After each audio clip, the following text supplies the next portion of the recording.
Welcome to My Home HQ podcast with Ray Fletcher. Leading the way in buying and selling homes, knowing the current housing market, updating your home without an extensive remodel, or how to stage your home for the perfect sale and more. Portland, Oregon real estate agent Ray Fletcher will bring his 20-plus years experience of real estate, home ownership, and selling homes to you in his bi-monthly podcast. This podcast will be your home headquarters for strategies to achieve success in your real estate investments. Now your host of the podcast, Terry Fletcher. Hello, everyone, and welcome to the My Home HQ podcast with Ray Fletcher, our resident home and real estate expert in Portland, Oregon. Portland, Oregon area realtor Ray Fletcher is here today to chat with me about all things real estate. I'm your host, Terry Fletcher. So our topic today is what can you do on the short-term rental as far as the house you own or purchased. And we know we've heard Airbnb, that's one type of rental like that. But you may not know all the rules or even if it's allowed in what you purchase or if you're going to buy something for an investment or even your own personal dwelling. So we're going to get into that discussion. And Ray, welcome back to the program. Thanks for having me. Can't believe it's August. Oh my God. Yeah, school starts very soon, and it's wild.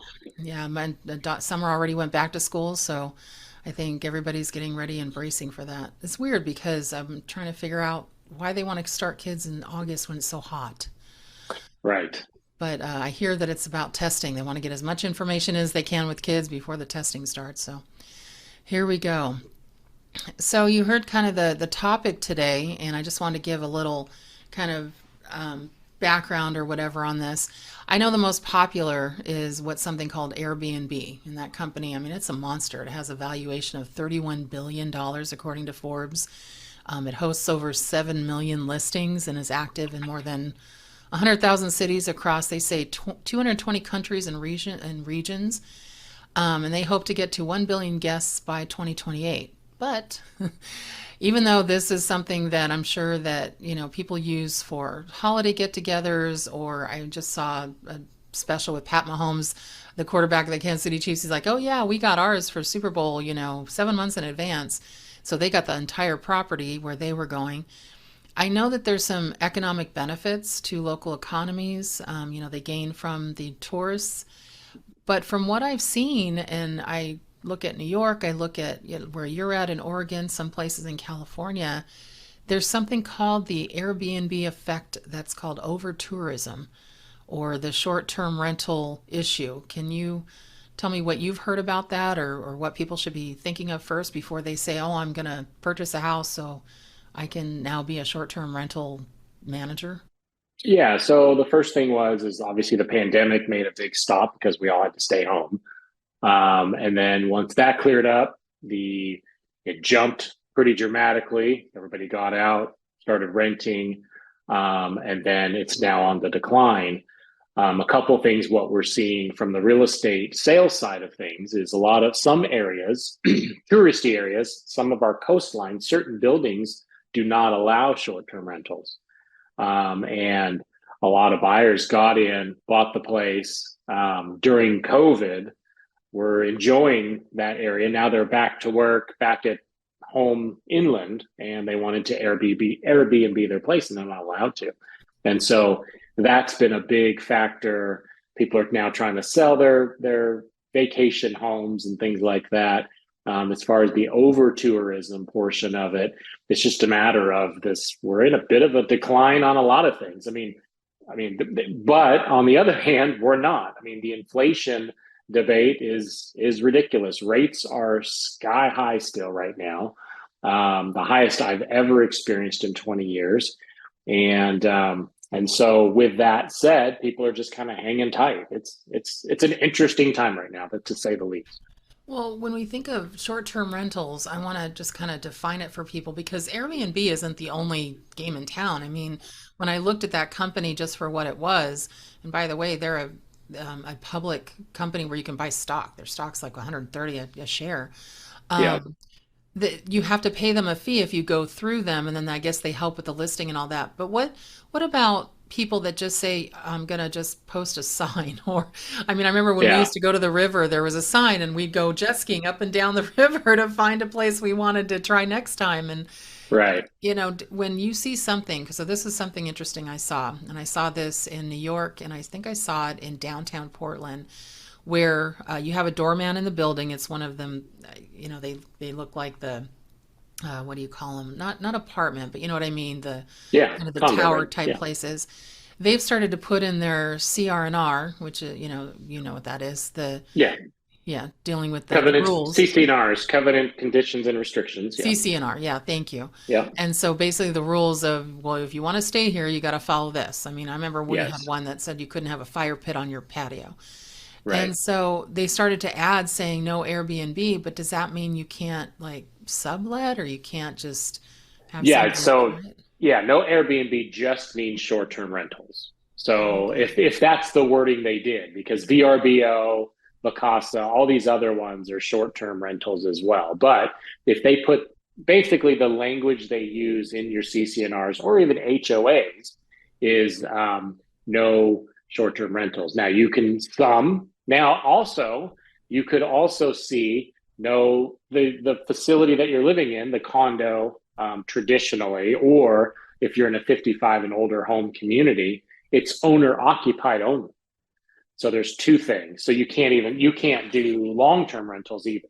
Is that usually Um, just in gated communities or is that doesn't Not at all. No, it's just in communities that the original builder just thought we do not want. We want our. I mean, and there's a condo community or there's a townhome community up the street from where I live, and I sold one in there. And because you can't turn it into a rental, we literally got about 50 grand less. Wow. Because I mean, the HOAs were low. The area is a decent area, not the greatest area, a decent area. And that place would have produced 15 to 1800 a month with a 2 bedroom, 2 bath, 2 story with a carport townhome. But because we couldn't do any sort of rental, instead of getting 250 for it, we got 200. Now this Wow. is a few years ago. The same place would be now 250 or 300. So So yeah, it's interesting. this is what I'm not understanding. So you purchase a home, Yep. and I know a lot of people, and especially as a realtor, you've got to see this. People are like, okay, so tell me the income potential if I wanted to rent it out. And a Right. couple episodes ago of our podcast, we did ADUs. And so Yep. people are looking for those, accessory dwelling units. And I'm finding that it's interesting. How come that's okay, but not renting out the main um, Yeah. unit? So it's so tradition. I mean, if you're in an owner occupied only community, I'm my guess, and I don't know for a fact because I wouldn't even think to look it up. You probably can't have an ADU either. Oh, okay. Just because, I mean, most likely non-owner occupied communities or communities that are owner occupied only, traditionally, I mean, they're far and few, but they're either condos, townhomes, or 55 and older communities. Okay. That's pretty much it. You won't see like your neighbor in your neighborhood have that stipulation on their title and such, and in their HOA guidelines. It just wouldn't happen. Most properties are rentable, but you do see more no short term rentals when you get into these managed hotels that have actually farmed out. Let's say you have a hotel that has 25 units in it. 10 of those might be condos that are deeded and they're owned. You still share in the HOAs for the hotel now, and they actually will manage it for you as a short term rental. But some of them even say no short term rentals. So, once again, give you an example. There's a 450 square foot hotel on the coast in Seaside, Oregon here. Okay. Pretty decent HOAs are like 200 a month. The price is 205, and it says no short term rentals. Oh, And so because of that, I mean that place should be worth 300, 350 all day long. You should easily because you can easily get 200 to 300 a night prime time out here. so So what are people doing that want, to find either a second income or a, another or income source? And you've got these rental places like the one you just mentioned, because that actually sounds fabulous to me. and you Right. can't rent it out, for short term. What's considered long term? I guess I should ask that. So long term would be anything over, I think it's over 45 days. Oh, really? It's not 6 months. Okay. All right, No, cool. no, I think it's over. And then again, I'm not 100% sure, actually. Okay. I just assume.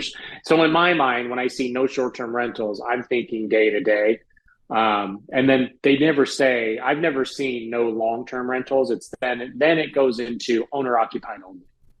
Oh, okay. So let me backtrack. I don't know what long-term rental compared. I just know short-term rentals is you cannot put it in a short-term rental. You can't rent it in a short-term rental pool, It's overnight like it can't stays. be a vacation type thing. It can't be Correct. somebody Yep. staying there for, like they say, a short term, just to, they call it, I guess I've seen it called a term or something rental. Yeah. Yeah. Now, how doesn't, the thing I don't understand about this is I've noticed that it kind of it can benefit a local economy if you've got people coming in, going to the grocery store, going to different places. I know you just had our brother-in-law and our nephew up there, and you guys took them to the racing and took them all different Yeah. places. Well, if they were in one of these short-term rentals, I mean, they would be, adding to the economy. What's the downfall of allowing short-term rentals? Is it because you don't vet the people? Yeah, so you're dealing with other. So let's say you live in a hotel, Okay. essentially, that's now converted into condos, and you're full time, and you're looking at your ocean and living there, having a nice dinner, and now it's spring break. Need I say more? And Just got my visual. yeah, and there's nothing you can do about it. I mean, Wow. you can't tell them. I mean, of course, you can tell them to be quiet. You can call the police, and you can be that person. But I think that the majority just are like, no, let's just cut out short-term rentals. We only want like-minded individuals in our building, and then we just kind of go from there. Now, do I think, even though it says no short-term rentals, people do? Yeah, I think Yeah. people cheat at everything. Yeah. So, but I don't think they do it to the extent of promoting it. And they probably don't do it to where it's somebody they don't know. Like, let's say I bought that place on the beach that doesn't allow short-term rentals, but you came to town. I'm like, yeah, go stay. Yeah. It's No like, one's no, going to card you. right. My sister's staying there for a little bit. Well, Right. it's funny Or a because friend or, yeah. remember that movie, Vacation Rental with John Candy? Yes. Walking in their Yeah. front yard, stepping over people, just Yeah. coming through and grabbing some cereal. They're like, oh, hey. It's like, oh, wait. Yeah. But also, it's funny, there's a new show on HBO Max. It's actually a takeoff from Sex and the City. Now it's, just like that. And there was a thing about this where, two of the characters stayed in somebody's dwelling house, but it was a doorman. There was, people looking, who are you? Who are you? It seems like there's Yeah. looky-loos. And they Yeah. complained to the property management, and then they were told you get out, or the tenant actually got a 30-day notice that if you do this again, you're out of here. Yeah. And I think that could happen as well. Again, it's just a matter of the situation. The condo that Lynn and I stay at the beach, I'm pretty sure, if I remember right, they don't allow short-term rentals either. But we've been there so many times, and we're good. But It's like yeah, they know you. It's like yeah, you're like your family. Well, yeah.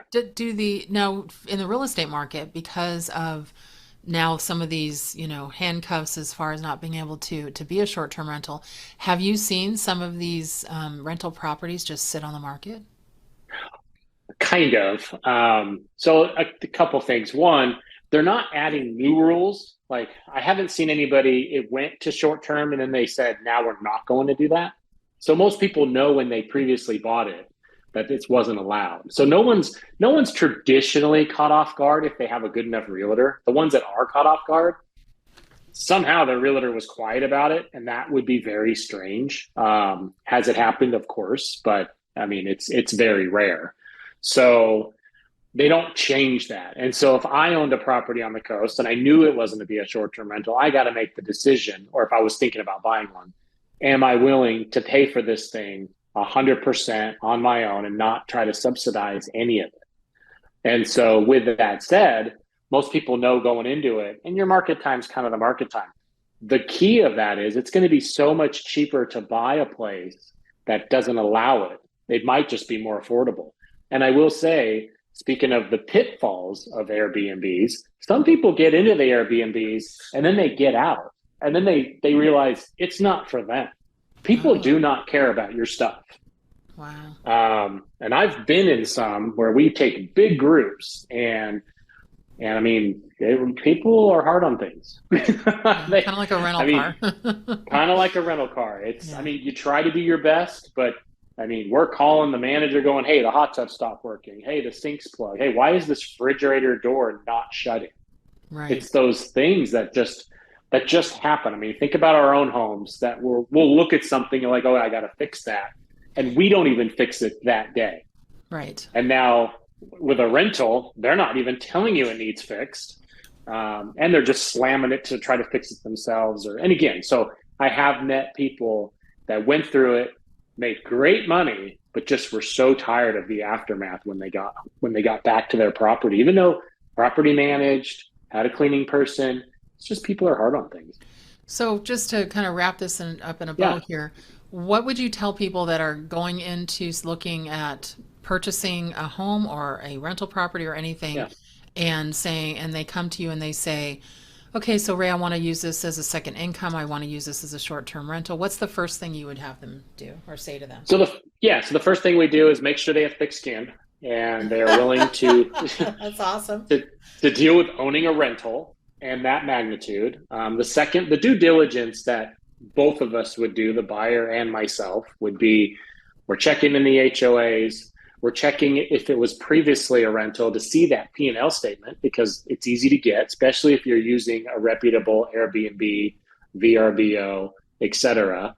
And then lastly, it's to really look at those numbers because I've also had people do Airbnb and the fees are so extraordinary. They're like, I'm just going to do this on my own. So it's a process. It's very doable. It is profitable. I do recommend it still. But you just got to make sure that one, can you do it yourself or are you willing to pay for it? And is the property that rentable? Is it too old? Is it too rickety? Or is it really solid bones that is fixable and very basic? So is it, as a realtor, is that your job to determine for somebody looking to buy for that if it's available or if that property doesn't have it, or is it the purchaser's job? It's a team effort. Okay. I do the due diligence, present the information, and they have to base their decision that my due diligence is right. They need to do their own. I mean, they need to do diligence on mine. But most people don't. They just take my word for it, and that's fine. I mean, that happens. Whether it's fine or not, it's another story, another podcast. But for the most part, I mean, this is why you have an agent to do these things. So, cool. All right. Well, this is great. I love this episode. So I hope our listeners will appreciate these real estate tips and considerations before jumping into a purchase, whether it be for a short-term rental property or to even rent out your private dwelling. So Ray, thanks for being with us today. Sounds great. Thank you. So that's it for us this week on the My Home HQ podcast. Join us next time when we bring you more topics on real estate, home buying, selling, investing, and more. Drop us a rating and a review on Apple Podcasts, Stitcher, Spotify, Amazon Podcasts, or wherever you listen to your podcast. Make it a great rest of your month, and thank you for listening to the My Home HQ podcast with Ray Fletcher. Thank you for listening to My Home HQ podcast with Ray Fletcher. Drop us a rating and review on Apple Podcasts, Amazon Podcasts, Stitcher, Spotify, or wherever you listen to podcasts. Check out our website and blog at www.rayfletcher.biz or contact Ray directly at realtorrayf@gmail.com to also subscribe to his weekly newsletter.